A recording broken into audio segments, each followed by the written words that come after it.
everyone, my name is Zamara and I'm a museum ambassador at the ASU Art Museum, and thanks for joining us again for another Storytime Saturday. Today we'll be reading Grandpa and the Library, How Charles White Learned to Paint by C. Ian White. So yeah, that's the book we'll be reading today. Make sure you're comfy, have some blankets, pillows, whatever you need next to you, and let's get started. Dad, where are we going? We're going to the library to see a mural painted by your Grandpa Charles.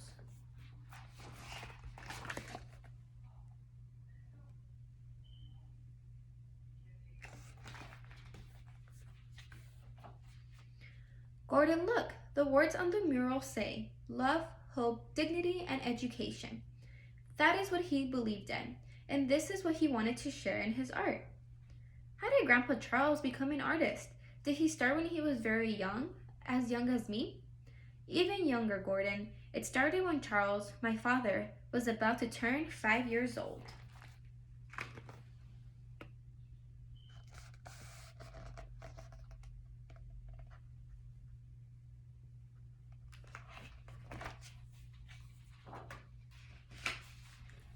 Your great-grandma Marsh worked long days cleaning houses, and Charles was too old to go to work with her.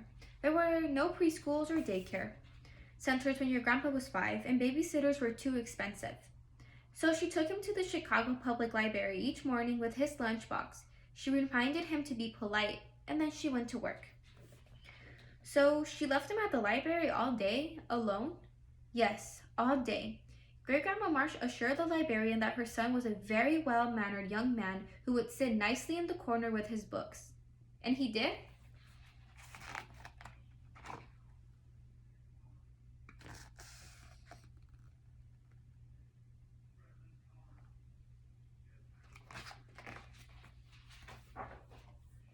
Yes, he did. Charles liked the library. It was quiet, like home. The librarians were strict, like his mother.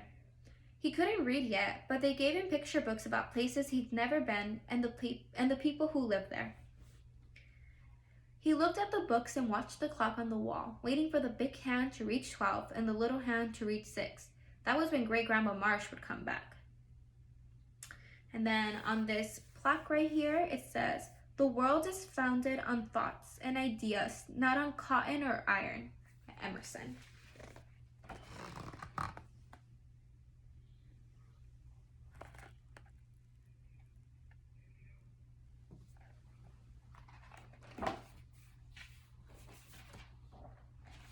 Your grandpa drew the shapes and figures he had seen in the books on pieces of scrap paper that his mother saved for him. He loved to draw. He drew landscapes like the ones in his books and people like the ones he had seen in magazines. He missed his mother when she was at work, and he wished he could draw her too.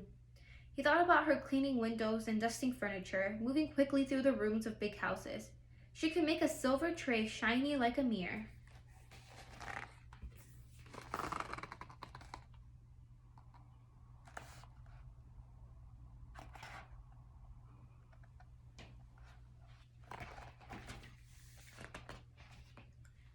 Great-Grandma Marsh began to take Charles to the Art Institute of Chicago on Saturdays.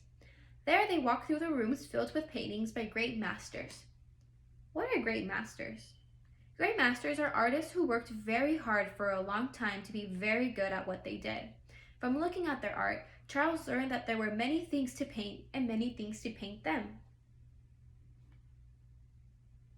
And many ways to paint them.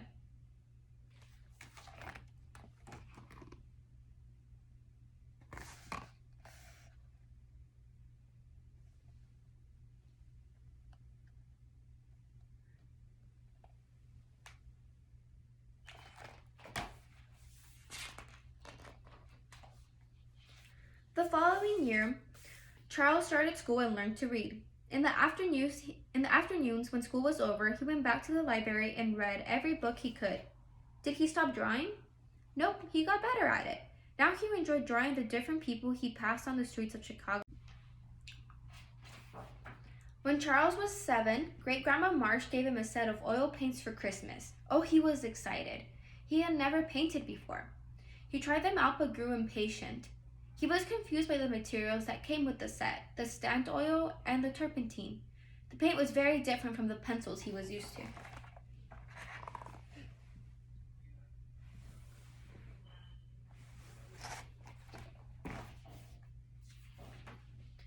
Did he give up? Oh no. One day when he was walking home past the Art Institute on Michigan Avenue, he saw art students in the park.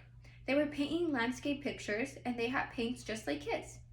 He overheard one of them say that they would be painting in the park all week.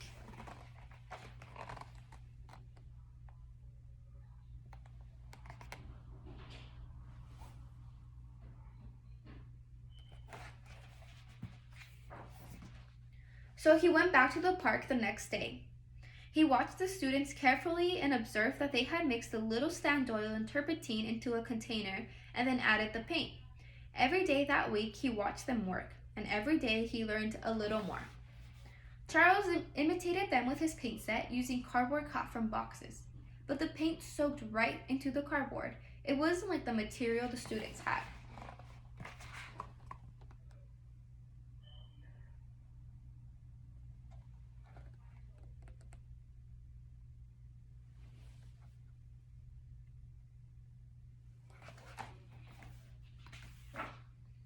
At home, Charles noticed that the window shade in Great-Grandma Marsh's living room looked a bit like that material.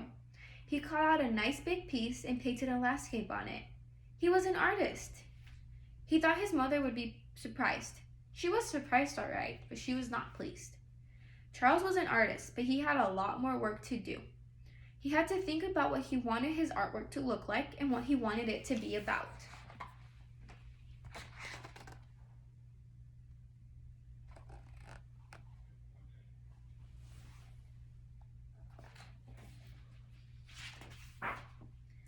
Charles loved the history stories that he read in the library.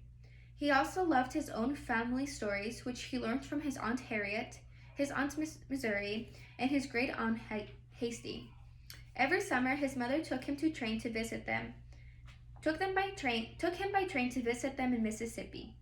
They told him about his family, their mothers and fathers, aunts and uncles, and about people who had been enslaved, like great Aunt Hasty.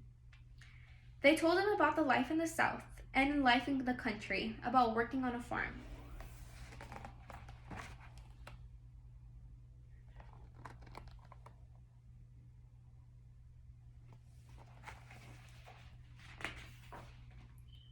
Charles wanted to tell these stories in his pictures. As he got older and took classes at the Art Institute, he learned more about painting and drawing. He discovered how to paint his stories in ways that showed how important they were to him. He never stopped learning about art, and he never stopped studying. He kept reading, and he kept looking at art, even when he grew up.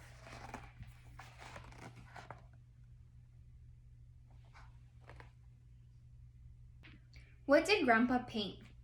Grandpa painted African Americans. He painted mothers, fathers, and children. He painted people who were enslaved, and the people who worked to free them. He painted writers, musicians, scientists, and leaders.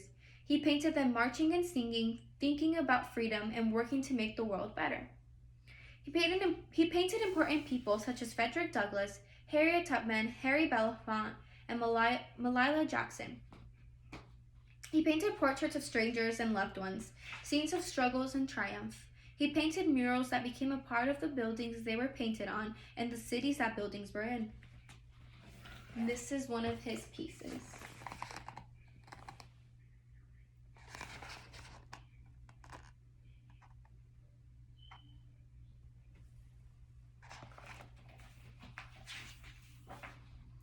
Charles became an artist, and he also became a teacher. Some of his students are now famous artists, just like him.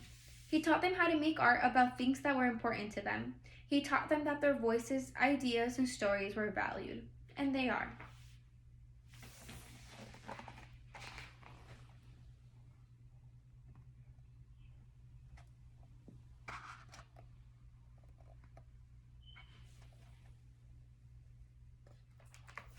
Thank you so much for joining us for another Storytime Saturday. I hope that you enjoyed this book and that you'll join us next time. Have a good rest of your Saturday. Thank you.